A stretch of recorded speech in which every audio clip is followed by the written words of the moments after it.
Finalement, les dire. Faut que ça vienne de quelqu'un qui est là, tu sais. Bon, mais ça fait 2 minutes qu'on roule. Hey, ça va, man. Stéphane Paquette Oui. qui fait cette semaine 2 vitrines à Contact Ontario. Une première, man. Une vitrine en théâtre, une vitrine en musique. Ouais. Je pensais que tu faisais de la radio, toi. Parce qu'il n'y a pas de vitrine pour la radio ici. C'est pour ça que je ne l'ai pas faite. Mais ça fait quand même 4-5 ans, plus que ça, que tu fais Ouais. tant que ça. Tu fais des émissions de télé, tu fais de la radio. Pourquoi ce retour à la scène et en musique et en théâtre? Honnêtement, je sais pas, mais je pense parce qu'il y a une gang de fous qui ont décidé de me donner un trophée l'année passée pour meilleur album. C'est sûr. Je m'attendais pas du tout à... Ben non, mais c'est sûr, il n'y avait pas grande compétition. Là. On parle Damien Robitaille, Luc de la Rochelière, quand même. La compétition n'était pas forte. Là. OK? On se comprend, là. C'est Non, écoute, c'était une grande surprise parce que cet album-là, même, tu sais, holy shit, quand on l'a sorti, on a fait le lancement, puis après ça, moi, j'ai comme disparu. Je suis retourné faire de la TV dans des contrats de TV, tout ça, des horaires de TV. Puis là, je m'étais dit, mais écoute, pendant que je fais ça, je ne vais pas solliciter des shows de musique parce que j'ai juste pas le temps de gérer ça.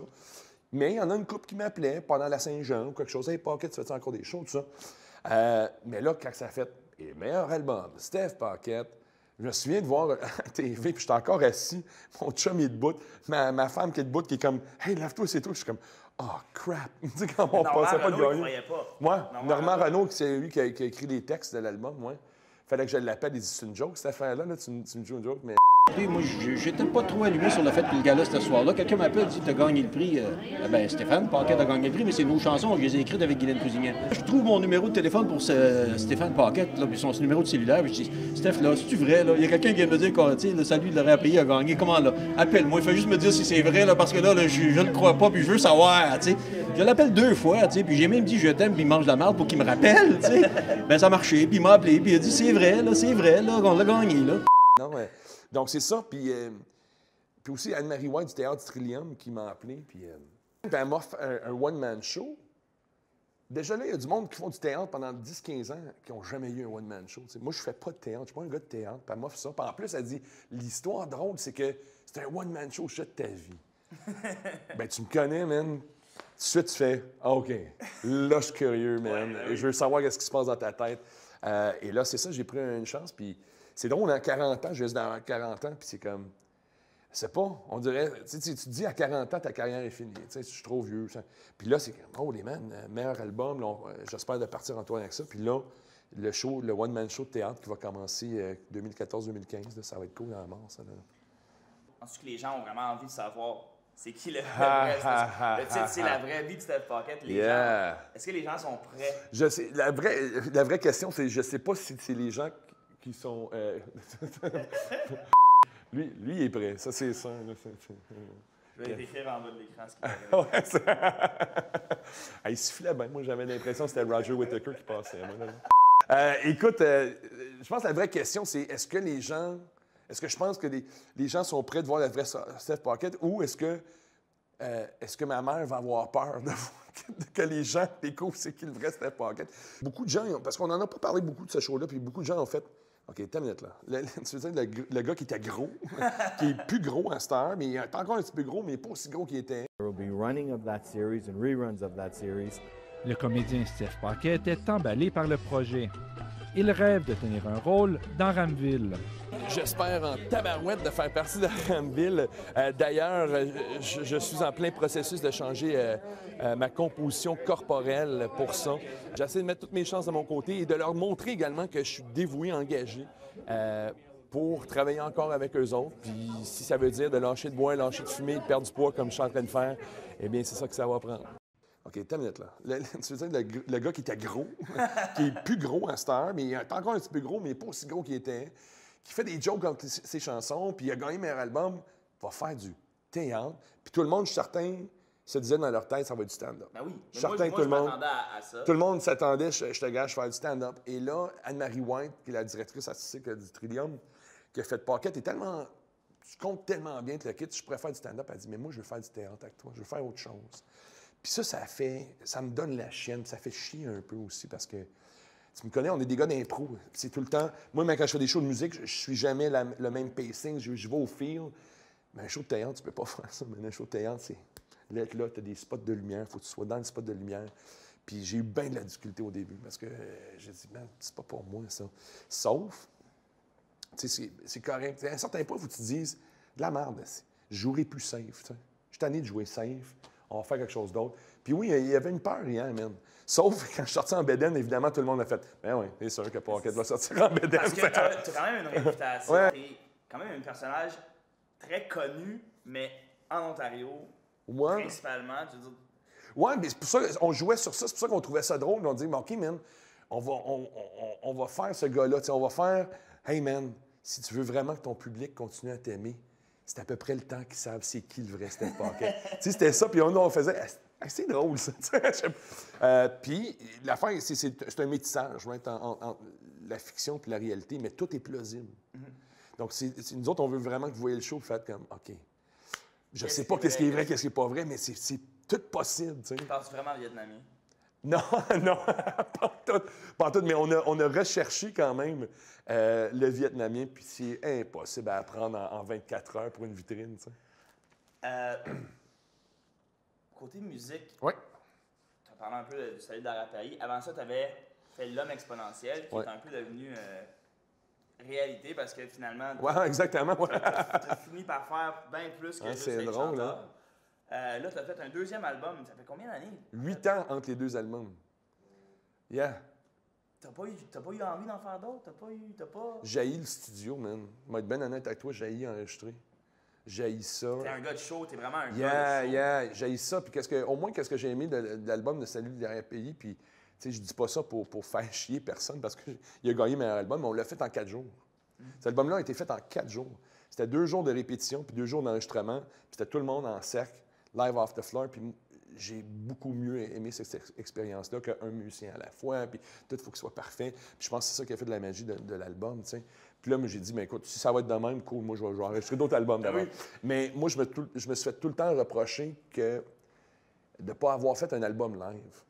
Beaucoup de monde qui n'ont pas aimé mes albums, qui sont des fans ou des admirateurs ou whatever, ils font tout le temps, ils montent tes tunes. Mais moi, j'aimerais ça réentendre les jokes que tu as faites entre tes chansons, tu sais. Mais y a-t-il une raison pourquoi t'as jamais fait d'enregistrement? C'est pas parce que la technologie est pas là. Non, je sais. Puis, tu sais, il y a un moment, l'année passée, on a fait la Saint-Jean-Sturgeon, puis je trouvais que c'était probablement le meilleur show de ma carrière. Honnêtement, le band était dessus, mes jokes, ils passaient, puis j'ai dit, ah, man, ça aurait été le show à enregistrer. Mais, je sais pas, man. Peut-être, moi, je me suis donné comme mission, moi, j'ai essayé de créer un moment, puis that's it, man. That's it. Puis je veux que le monde voit ça, puis ils font, ben, man, je te gage, si demain, on verrait le show à Steph, man, ça serait autre chose. Dépendant de qu'est-ce que la foule... Tu joues même pas tout le temps avec les mêmes Non, musiciens. exactement. À date, dans ta carrière, tu as joué avec combien de différents musiciens? T'es sérieux? J'aimerais ça savoir. Oh! J'aimerais ça qu'on l'estime. Dans ma carrière, comme professionnellement, là, sur scène Depuis- et dans les studios. Sur scène, oublions tes bandes d'avant. Ouais. Puis Steph Paquette, le musicien, a joué avec combien d'autres musiciens qui l'ont accompagné? man. Parce qu'en général, Je dois mettons, être, par show, t'as comme 7-8. Moi, Un full show, pour t'as longtemps, 7-8. ouais, puis mon show de blues, on était 13 sur scène. Mon premier album, il y avait 22 différents musiciens. Le Salut de l'arrière-pays, même si c'était acoustique, on était 6, tu sais. Man, moi, je dirais dans le 70-80, là, différents, là. Sûrement, parce que là, j'étais allé faire des coups de cœur à Winnipeg, j'ai utilisé des musiciens de la place là, on était 7 de là. Tu sais, à Belle et Bomme, j'ai fait Belle et Bomme avec 12 musiciens là. J'ai été très choyé, j'ai joué avec ben du bon monde, tu sais. Mais la chose que j'ai toujours aimé avec mes albums, c'est que tous les musiciens sur ces albums-là, c'est du monde de Sudbury, c'est du monde de chez nous. Je peux aller ailleurs chercher, il y a du talent chez nous, puis je trouve ça cool, tu sais. T'es jamais sorti de Sudbury pour Yeah. ta carrière nécessairement. T'as Yeah. réussi à faire ta musique, la télé, la radio, tout à Sudbury. Ben, il y a quelqu'un qui a dit, tu as réussi à faire l'impossible. Tu sais. Puis je suis comme, c'est quoi l'impossible? Il dit de vivre de ce que tu aimes faire sans quitter chez vous. tu sais. Surtout pour les Franco-Ontariens. Yeah. À Sudbury, c'est l'histoire classique, c'est tu finis à Montréal. Puis, est-ce que c'est parce... Toi, c'est-tu parce que t'as pas été capable d'aller à Montréal ou c'est parce que ça te tentait pas? C'est parce que je suis paresseux.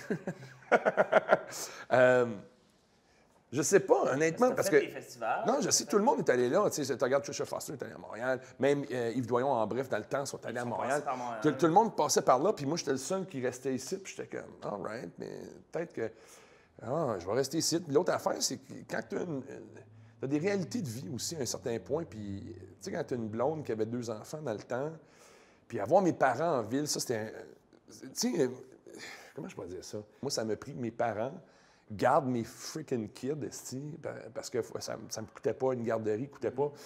Parce que moi, il fallait que j'aille faire des affaires. Puis ça, c'est important, ça fait partie de ça. Puis, je sais pas, Montréal, pour moi, c'est... Tu sais, en anglais, tu sais, big fish in a small pond, puis... moi, j'ai resté, puis on dirait... Dans ton petit étang. Oui, dans mon petit étang, puis on dirait que... Parce que j'aime ça. Moi, j'aime ça. Comment je pourrais dire ça? Moi, je veux pas sacrifier mes kids ou ma femme ou les rêves d'eux autres ou whatnot parce que moi, j'ai un rêve. Puis on va aller tous dans un appartement, un 3,5, 5 personnes à Montréal. Non, mais moi, je suis prêt à faire la route. Puis ma femme est vraiment cool. Elle dit, écoute, je suis content.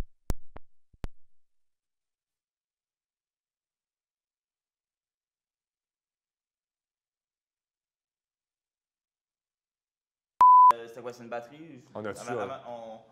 On dit une pile en français. Une pile. Une pile de batterie. Oui, c'est ça. Moi, je veux juste vivre de ça. Moi, j'ai jamais eu des illusions de faire, je vais avoir des vidéos, puis je vais être vedette. Je veux juste vivre de ça, man. That's it.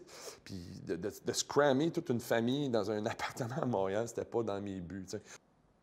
Est-ce que tu as encore espoir, mettons, de percer au Québec? Parce que c'est ça, on se comprend pas d'histoire, c'est ça le Non, vrai c'est marché. sûr, man. Je pense que dans ma façon, je pense que je l'ai percé, le Québec, tu sais. J'ai fait belle et bonne. Hein, des affaires, j'ai fait plein d'affaires que jamais que j'aurais cru. Tu sais, quand tu dis que Luc de la Rochelière t'appelle, tu sais, ou tu es rendu ami avec Robert Léger, tu sais, de Beau Dommage, ou que, tu sais, quand j'ai vu Laurence Jalbert l'autre jour, c'était comme, hey, Pocket, comment ça va? Puis tu jases, puis tu sais, comme, tu fais, man, moi, c'est des artistes que j'écoutais, tu sais. Puis là, que tu es rendu chum avec, puis Richard Séguin. C'est un peu comme le fait que tu m'as enseigné au secondaire, puis ouais, tu m'interviews. Tu as eu des beaux professeurs à l'école. C'est pour ça que tu es devenu un bon gars. Je pense que j'ai percé de ma propre façon, tu sais. Puis je trouve ça cool. Puis je dois rien à personne. Tu sais, je dois rien à une compagnie de disques. Je dois rien. Tu comprends? Puis j'ai fait ce que j'avais à faire. Écoute, j'ai une photo de mon album, mon premier album qui était meilleur vendeur à Archambault à côté de Vincent Vallière. Pour moi, ça, c'est une victoire, man, tu sais. Puis je veux pas, à un certain point, je veux pas faire cette game-là, man. Je veux pas faire cette game-là de tout le fluff. Là, à cette heure, c'est rendu tout, tu sais, show réalité, La Voix, Star Academy, tout ça. Moi, écoute... T'as pas envie d'être coach non, à La Voix? Ben peut-être. Peut-être. Ça serait cool. C'est cool. Moi, j'ai tout le temps dit, la musique, ça nourrit mon âme, puis faire de la TV, ça nourrit mes enfants, tu sais. Fait que s'ils veulent que je fasse de la TV, je vais faire de la TV, nourrir mes kids, tu sais. Mais non, c'est cool, tu sais, je sais pas. Puis je pense que l'affaire d'avoir resté en Ontario, j'étais comme devenu un... Parce qu'il y a eu une ouverture à un certain moment, tu sais. J'étais encore en Ontario, j'étais un des rares qui n'est pas parti pour aller à Montréal, tu sais. Puis à Montréal aussi, c'est un peu bizarre. Comme Damien, lui, il est allé à l'école, tu sais, à Montréal, l'école de la chanson, tout ça. C'est sûr, il était sur place. Puis moi, souvent, je me suis fait solliciter. C'était comme, all right, tu vas déménager à Montréal. Non, je suis bien ici. Puis moi, qu'est-ce que j'aime? J'aime faire autre chose, tu sais. C'est cool que je me lève, puis c'est pas juste de la musique, ou je vais aller animer un gala, ou je vais aller animer de la radio. Je trouve ça cool, tu sais. Je pense que j'aurais pas eu ça à Montréal. T'sais. Est-ce que tu as arrêté dans un plus grand temps? Ça aussi, je trouve ça cool. Je pense que j'ai fait la bonne décision de rester. Puis ça m'a donné... Ma femme est tombée enceinte, puis ça j'étais comme, oh, crap, moi, je m'en allais à Montréal. I was gonna be big, tu sais. Mais la meilleure décision que j'ai faite, même, c'est de rester chez nous, ça. On m'en a parlé un peu. Dernière question un peu... Excuse-moi si tu... Ça, je suis allergique à la question. Excusez-moi. C'est une question qui c'est pas... En fait, c'est pas une question. Excuse-moi. C'est rendu tout émotionnel. C'est rendu comme Oprah, là, c'est ça. Gardez, parce que ma question, en fait, c'est... OK. C'est une question, puis on en a parlé un peu, puis... Ah, de la grosse morve, oui. On montre ça. Ça veut dire quoi, en 2014, être franco-ontarien à Sudbury? Ah, fuck you. T'es-tu sérieux? Je suis sérieux parce que j'ai envie de savoir qu'est-ce que t'en penses. C'est quoi être franco-ontarien? C'est quoi être franco-ontarien? C'est quoi être à Sudbury? C'est quoi être francophone en Ontario? Puis pourquoi tu continues d'œuvrer là-dedans quand tu aurais pu longtemps passer à l'anglais? Puis, yeah, man. Puis il y a bien du monde qui m'ont dit, excuse-moi, c'est vraiment cool. On parle de choses sérieuses. On parle de choses sérieuses. Moi, je suis écoute, moi, il y a une affaire. Tu parles d'une question poche, C'est la man. question pour la fin. Si tu veux pas répondre, réponds là-bas, mais tu vas m'en rappeler que t'as pas voulu la répondre. OK. C'est quoi être franco-ontarien à Sudbury? Là? Moi, je sais pas. C'est sûr que j'aurais pu chanter en anglais tout le kit, puis il y a bien du monde qui m'ont dit Pocket.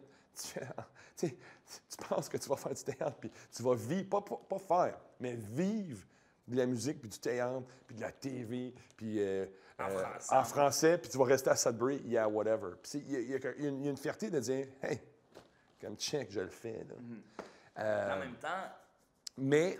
il y en a pas 1000 Steph Pocket. Non, c'est ça, là. Comme... C'est ça, puis c'est. Tu sais, mais j'ai pas d'éducation, même. Moi, j'ai droppé de l'université, donc tu travailles fort, même. Puis tu bûches, puis tu investis de l'argent. Tu sais, je peux même plus penser à un musicien fucké qui est mort, Frank Zappa, qui avait dit quelqu'un lui avait demandé comment est-ce que tu. Non, Pete Townsend lui avait demandé comment est-ce que tu réussis à faire $1 million dans l'industrie de la musique. Il dit c'est facile, investis 2 millions. C'est ça, tu sais. Puis tu comptes pas les heures avec le kid. Mais être francophone, franco-ontarien à Sudbury, je sais pas, j'y pense même pas, man. Moi, je suis marié à un anglophone, tu sais. Je suis marié à un anglophone. Pour moi, c'est. Je sais pas. Moi, je suis fier sans être fier, tu sais.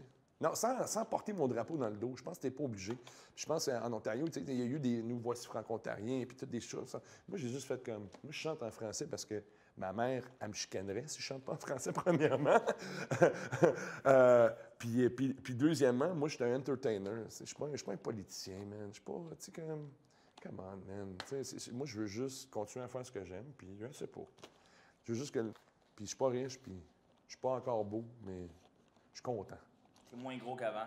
Bien moins gros qu'avant. Merci beaucoup. Man, ça me fait plaisir de te voir, man. Toujours. Stéphane Pocket, mesdames et messieurs. Ouais, une pièce, c'est 39. Oui, Une pièce, c'est 39. Il y a quelqu'un qui s'est fait fourrer pour ça. Ça n'a pas d'allure. Non, c'était rough sur le nez, là. C'est du papier sur le nez, Chris. As-tu fini, là? Non, c'est bien. On va continuer, puis...